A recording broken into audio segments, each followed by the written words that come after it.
आज उत्तराखंड अपना 24वां राज्य स्थापना दिवस मना रहा है। इन 24 सालों में उत्तराखंड के विकास को लेकर कई बड़े बड़े दावे सरकारों द्वारा किए गए, लेकिन आज हम आपको एक ऐसी तस्वीर दिखाने जा रहे हैं जिससे उत्तराखंड राज्य के विकास के नाम पर किए जा रहे खोखले दावों की हकीकत सामने आ जाएगी।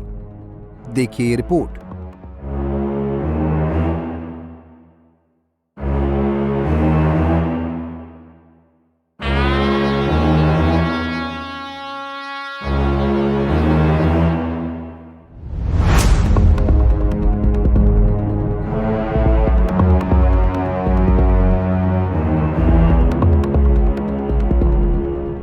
खंडर हो चुका ये गांव है विकास पुरुष के नाम से विख्यात उत्तर प्रदेश के 3 बार उत्तराखंड के 1 बार मुख्यमंत्री रहे नारायण दत्त तिवारी का 18 अक्टूबर 1925 को एसी ब्ल्यूटी गांव नारायण दत्त तिवारी का ननिहाल है।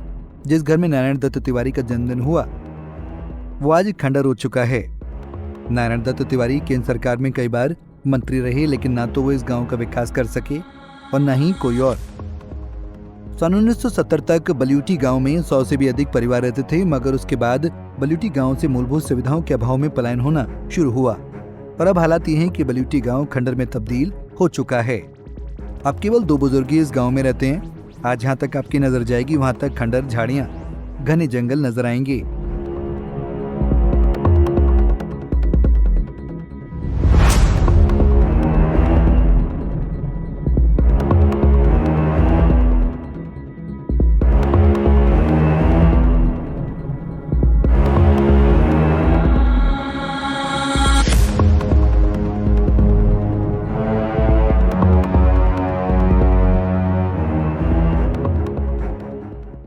उन्नीस 1970 तक का ये गांव काफ़ी आबाद था। करीब यहाँ 100-150 मवासे रहते थे, निवास करते थे। और ये विगत अगर सरकारों की उससे उपेक्षा का शिकार हो गया गांव, इसकी कोई देखभाल नहीं हुई तो ये इसका उपेक्षा का शिकार रहा और यहाँ से सब लोग हल्द्वानी को पलायन कर गए। स्थिति गांव अब पूरा वीरान हो गया है। अभी यहाँ पे कोई नहीं रहता यहाँ पे अभी कि सरकारों ने कोई इस ओर ध्यान नहीं दिया है कुछ, है ना। वर्तमान सरकार और इससे 1 साल पहले सरकार जो थी, इस सरकार से पहले किसने इस गांव की ओर कभी ध्यान नहीं दिया, तो ये उपेक्षा का शिकार रहा है काफी गांव। हल्द्वानी से बल्यूटी गांव की दूरी केवल 15 किलोमीटर है। 70 के दशक में यहाँ स्कूल था जो अब खंडर में तब्दील हो गया। आज भी इस गांव में अस्पताल नहीं है। सन 2005 में सीएम रहते ग्रामीणों के अनुरोध पर नारायण दत्त तिवारी बल्यूटी गाँव आए। अब तो सड़क भी गाँव तक पहुँच गई है, लेकिन अब गाँव आने जाने वाला कोई नहीं है। चारों तरफ जंगली जानवरों का खतरा है। मूलभूत सुविधाओं के अभाव में ग्रामीण हल्द्वानी और अन्य जगह बस गए। हालात ये हैं जो एक बार गांव छोड़कर निकला वो फिर गांव की तरफ नहीं लौटा।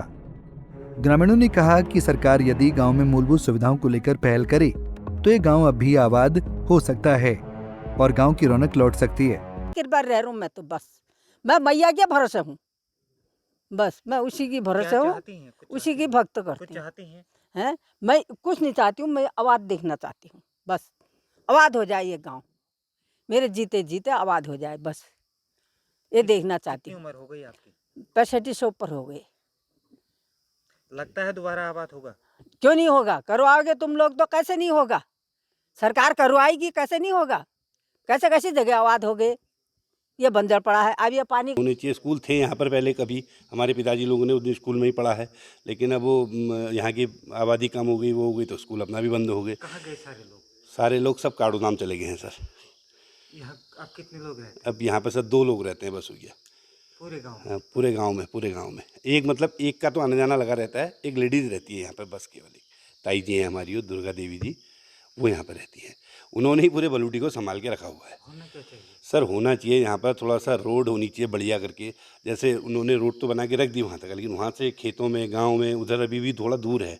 और पानी की व्यवस्था होनी चाहिए, अस्पताल होनी चाहिए यहाँ पे, और स्कूल होने चाहिए। सबसे मेन तो यहाँ पर दिक्कत शिक्षा की और स्वास्थ्य की, सबसे ज़्यादा दिक्कत वही रही है। खंडर में तब्दील हुए गांव की तस्वीर इसलिए सामने लानी जरूरी है कि राजनीति के दिग्गज खिलाड़ी नारायण दत्त तिवारी का जन्म बल्यूटी गांव में हुआ। कल्पना कीजिए कि नारायण दत्त तिवारी को उत्तर प्रदेश और उत्तराखंड में विकास पुरुष के नाम से जाना जाता था। उनकी जन्मस्थली वाला गाँव यदि खंडर में तब्दील हो गया हो तो उत्तराखंड के उन गाँव की कल्पना कीजिए जो लगातार पलायन और सीमांत पर बसे होने की मार झेल रहे हैं। पलायन उत्तराखंड की सबसे बड़ी समस्या है। केवल पलायन आयोग के बनने से पलायन नहीं रुकेगा। सरकार को रिवर्स पलायन के लिए कोई ठोस कदम उठाना चाहिए। ज्यादा जानकारी के लिए देखिए बल्यूटी गांव से हमारे संवाददाता तारा जोशी की रिपोर्ट।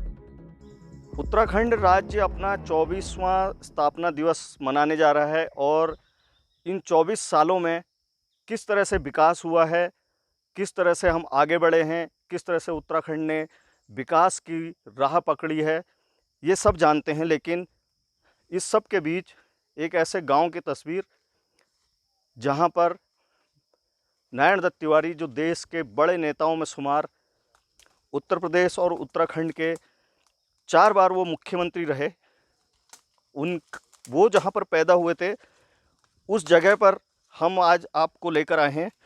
ये तस्वीर आपने आज से पहले नहीं देखी होगी जी।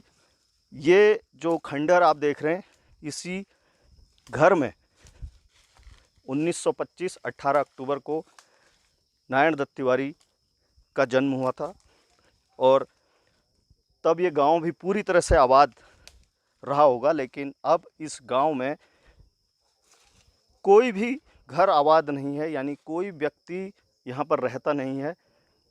जो ये घर थे ये खंडहरों में तब्दील हैं। ये खंडहर आप देखिए किस तरह से खाली, जो मकान का जो फ्रंट, जो मुख्य द्वार रहा होगा उस समय, वो यहाँ पर खंडहर में तब्दील है। इसके अलावा पूरे मकान के चारों तरफ, यहाँ तक कि उसमें छत भी नहीं बची, चारों तरफ झाड़ियाँ, घास और जंगलों में तब्दील ये पूरा एरिया हो गया है। पूरा गांव खाली पड़ा है, गांव में कोई भी यहाँ पर रहता नहीं है। पूरा गांव जंगल में तब्दील है, खंडहर में तब्दील है। और उत्तराखंड अपने स्थापना के 24 साल पूरे कर चुका है, यानी कि 24 साल का उत्तराखंड। और किस तरह से हमारे जो सरकारें आई, राजनेताओं ने कितना ध्यान उत्तराखंड की तरफ दिया, ये तस्वीरें स्पष्ट इसको बता रही हैं। मज़े की बात यह है कि ये बलूटी गांव हल्द्वानी से मात्र 15 किलोमीटर की दूरी पर होगा। नैनीताल ज़िले में ये बलूटी गांव है। नारायण दत्त तिवारी का नैनीहाल है। नारायण दत्त तिवारी इसी गांव में पैदा हुए और इसी घर में पैदा हुए, जिसकी तस्वीरें आप देख रहे हैं। इतने बड़े राजनेता, और उसके बाद उत्तराखंड जब अलग हुआ, अलग राज्य बना, 24 साल पूरे कर चुके हैं। लेकिन जिस तरह से हम आज भी अपनी मूलभूत आवश्यकताओं के लिए आम आदमी को सरकारों की तरफ देखना पड़ रहा है, जिस तरह से गाँव की हालत है, उसे देखकर लगता है कि हमारे राजनेता और हमारी जो सरकारें रही हैं कितनी संवेदनशील रही हैं गाँव के प्रति। जिस तरह से पलायन रोकने की बातें होती हैं, बड़ी बड़ी नीतियां बनती हैं, लेकिन पलायन रोकने के लिए जो काम होते हैं वो सिर्फ कागज़ों में समिट कर रहते हैं, धरातल पर वो काम कुछ दिखाई नहीं देते हैं। उसका जीता जागता उदाहरण जो है ये बलूटी गांव है, जहां पर कोई भी इंसान रहता ही नहीं है। अब पूरे घर बंजर, खंडहर, और इसी तरह से खंडहर में तब्दील हैं। चारों तरफ जंगल है। सोचने वाली बात यह है कि अगली बार जब हम 25 साल अपनी स्थापना के मनाएंगे, तो हम फिर एक बार उम्मीद करेंगे, उत्तराखंड का जो जनमानस है वो यही उम्मीद करेगा कि हमारी सरकारें चेतें, शहरों के साथ साथ गाँव का भी विकास हो, गाँव की तरफ भी ध्यान दिया जाए। और पलायन का जो मुख्य कारण रहा है वो रोज़गार की कमी और जो मूलभूत जो सुविधाएं हैं उनका न होना रहा है।